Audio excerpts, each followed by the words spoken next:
Before we get started, please be sure to follow us on Twitter at the Pickpocket Dfs. And please like, subscribe to the YouTube channel, comment your suggestions or questions. We want to hear from you. How have your lineups been doing? Please be sure to let us know.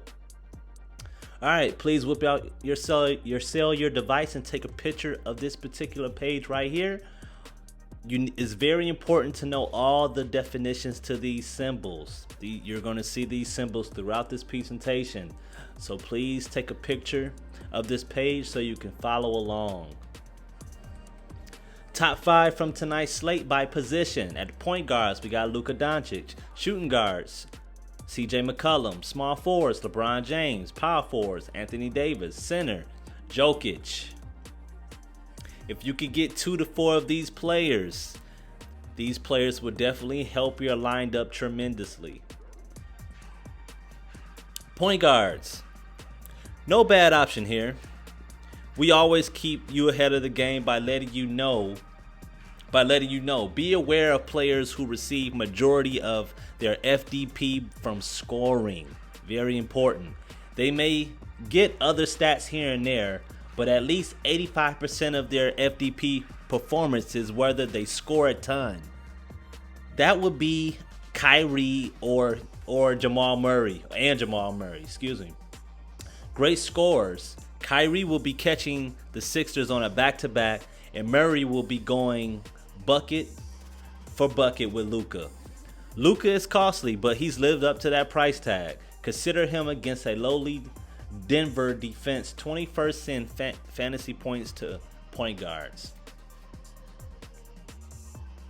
Shooting guards, hitters. So the night is thin with hitters at this shooting guard position, so this makes it easier picking them. CJ McCollum has the most favorable matchup. Ironically, so does his opponent. Both the Timberwolves and Blazers rank near the bottom in points allowed, not only to shooting guards, but point guards. CJ scores at a much higher clip because he's good for rebounds and assists. Dame is more of the pure scorer between the two. Russell gets his assists, but not consistent enough to earn the icon. If you wish to put money elsewhere, Russell is never the bad option. DeRozan is doing it all for the Spurs. Literally, he scores, he rebounds, he assists, passing lane steals, and he's high usage. If you watch a Spurs game, he touches the ball at least once a possession when they have it. That alone makes him a good option. He notched 47 FDP against the Lakers last outing against them. Small forwards, hitters.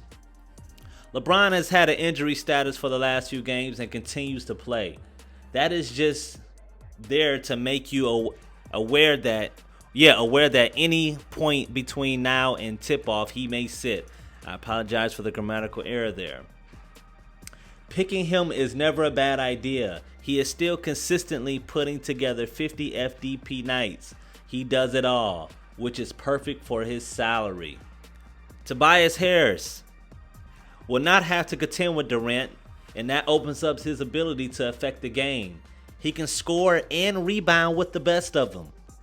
As good as he is, his FDP is built off points and rebounds. He will get a couple assists, but nothing close to Simmons, as he may get a block or steal, but nothing too crazy. He's a safe pick for a hitter. Power forwards, like LeBron, the injury status is to make you aware that Anthony Davis may sit.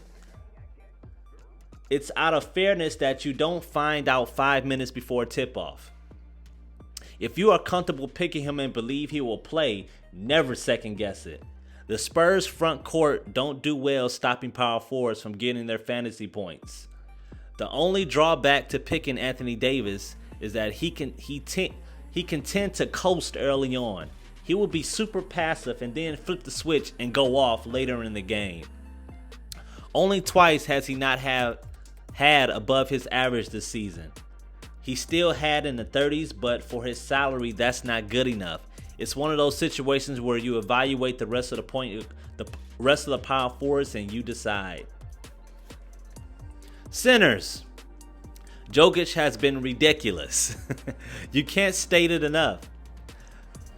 His salary continues rising by $100 or $200 without us even realizing it. He continues to put together spectacular performances. The beauty about a lot of his games is that they are the late games, meaning you can build an entire roster around him and he could be your only option in the late game.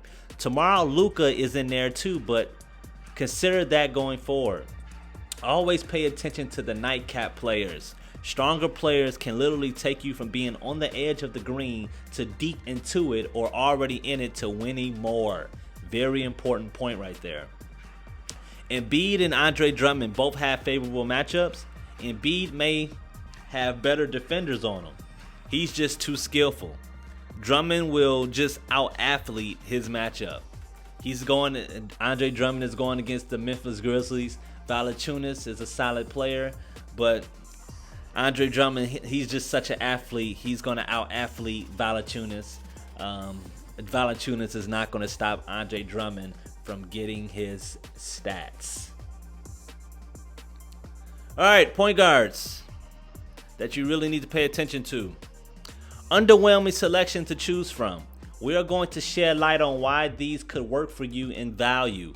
Murray has been a good option in terms of value. He will soon be in hitter status, 7,500 or more in salary, but he definitely performs. Mixed games against the Lakers previously, but he's consistent around the 30 FDP mark. Tyus Jones is simple, no Ja Morant, providing more minutes for him. He's a low-scoring, relatively high-assist player. Ricky Rubio is known for being on our cardio team. Plays a good number of minutes, but based on stats, he's just getting good cardio in. Unless Dame gets him in foul trouble or plays other world defense, Rubio can find himself scoring above his average by getting rebounds and assists to go with a low-scoring output. Monte Morris just benefits because he plays not only as a sub but next to Jamal Murray, allowing for open shots and assists.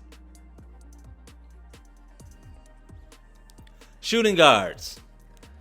Seth Curry gives good minutes to Philly, scoring, rebounds, and a couple of assists. For $5,000, he's worth picking up for great value.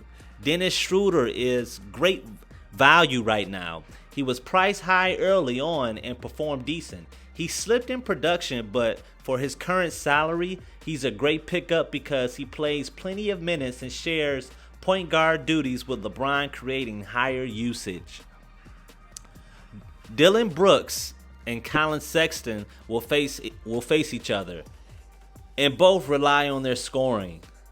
Consider overlooking them. Small forwards. All players, and these are your value small forwards, all players with bolts by their name, we believe will be a good fit on your roster because they'll get minutes due to an injury to their team. Somehow Keldon and Porter are still underpriced. Continue believing in them. Hardaway is one of those pure scorer players. However, he's second in usage on the team to Luka. Cheap for that usage. Keldon and Michael Porter are very underpriced, and like we said before, we are definitely suggesting that you pick one of those guys up while they're still underpriced. Power forward values. Power forward value good players for low salary. It's tough picking here, but Clark is a great pick for his salary, and being Cleveland is not great preventing power forwards from getting decent fantasy points. McGee gets in, provides solid minutes with blocks and rebounds and a few tip-ins, and he sits back down. Probably our favorite for this choice of players. Center value players. Not really sure what's going on with Harold, but for now, stay away. Not producing as we are used to seeing.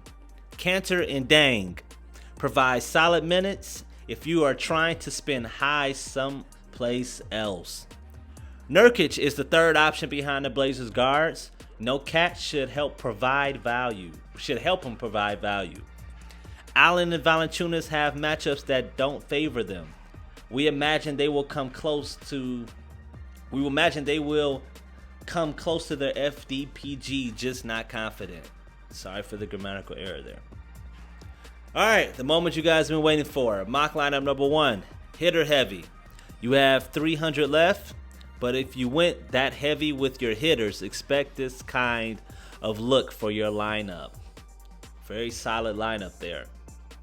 Mock lineup number 2, slightly more balanced. You got Luka, Rubio, CJ McCollum, Lonnie Walker, Cedi Osman, Keldon Johnson, JaVale McGee, Kyle Kuzma, and Joel Embiid. Very balanced, good lineup. We got a third lineup for you. This is value heavy. This is a really good lineup. And we got one more lineup for you guys. This is a mock lineup using the 2 most expensive players. This is also a very solid lineup. Now, use these lineups as a base. Feel free to use 90% of the lineup, but do not use 100% of the lineup. Substitute 1 or 2 guys that you see fit to put your own flavor to your lineup. Thank you for watching this episode of The Pickpocket. Please like, share, comment, and subscribe. We'll see you on the next video.